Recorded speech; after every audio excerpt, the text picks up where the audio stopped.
లెక్కలు తీస్తున్నారు. గత ప్రభుత్వంలో వివిధ స్కీంలకు చేసిన ఖర్చులపై సర్కార్ ఆరా.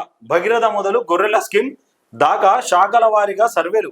ఈ నెలాఖరులో కల్లా ప్రభుత్వానికి రిపోర్టులు, వాటి ఆధారంగానే బడ్జెట్లో కేటాయింపులు. అయితే గత బీఆర్ఎస్ ప్రభుత్వం హయాంలో ఏవైతే ఈ పథకాలు, ఈ స్కీములు ఏవైతే తీసుకొచ్చారో వాటన్నిటి మీద ఆరా తీస్తా ఉన్నారట. ఎంత ఖర్చు పెట్టారు, ఎంత మేరకు అమలైనాయి, ఎట్లా దాన్ని అంటే సప్లై చేశారు, ఎట్లా ఇచ్చారు అన్న పూర్తి వివరాల మీద ఆరాధిస్తా ఉన్నారట, తెలుసుకునే ప్రయత్నం చేస్తా ఉన్నారట. వివిధ శాఖల్లో గత సర్కార్ అమలు చేసిన స్కీములు, వాటికి చేసిన ఖర్చులపై ప్రభుత్వం లెక్కలు తీస్తున్నది. ఏ స్కీముల్లో ఎలాంటి అక్రమాలు జరిగాయి, ఆ స్కీములు లబ్ధిదారులకు ఎంత మేర ఉపయోగపడ్డాయి, వాటి ప్రస్తుత పరిస్థితి ఏమిటి, వాటిలో ఎలాంటి మార్పులు చేసి కొనసాగిస్తే ప్రజలకు మేలు జరుగుతుంది అనే దానిపై వివరాలు సేకరిస్తున్నది. ఇందులో భాగంగా క్షేత్రస్థాయిలో ఆఫీసర్లతో సర్వేలు చేయించి రిపోర్టులు తెప్పించుకుంటున్నది.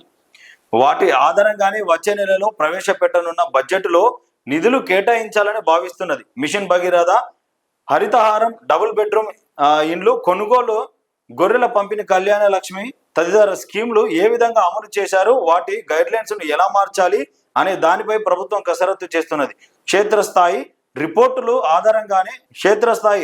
అందగానే నిధులు కేటాయింపుపై అంచనాకు రావడంతో పాటు స్కీముల పేర్లు, విధి విధానాలు మార్చనుంది. ఈ నెలాఖరులో కల్లా రిపోర్టులు ప్రభుత్వానికి అందనున్నట్లు తెలిసింది. అయితే బీఆర్ఎస్ ప్రభుత్వ హయాంలో తీసుకొచ్చిన స్కీములు ఏవైతే ఉన్నాయో, ఏదైతే కళ్యాణ లక్ష్మి ఉందో, డబుల్ బెడ్రూమ్ ఉందో, ఈ గొర్రెల స్కీమ్ కానీ ఇంకా దళిత బంధు, ఇలాంటి అన్ని కళ్యాణ లక్ష్మి స్కీమ్లు ఏవైతే ఉన్నాయో ఏ మేరకు అమలు చేశారు, అంటే ఎంత బడ్జెట్తో అమలు చేశారు, ఎంతమందికి ఇచ్చారు, వాటిని ఎట్లా కొనసాగించాలా, ఏ మేరకు దానికి బడ్జెట్ పడుతుంది అనే పూర్తి వివరాలు సేకరిస్తా ఉన్నారట. మరి ఆ ఆధారాలన్నీ క్షేత్రస్థాయిలో పరిశీలించిన తర్వాత మరి ఆ పేర్ల మార్పులు కానీ, దాన్ని కొనసాగించే పద్ధతి కానీ పూర్తిగా ఏర్పాటు చేయనున్నట్టు ప్రభుత్వం కసరత్తు చేస్తా ఉన్నదట.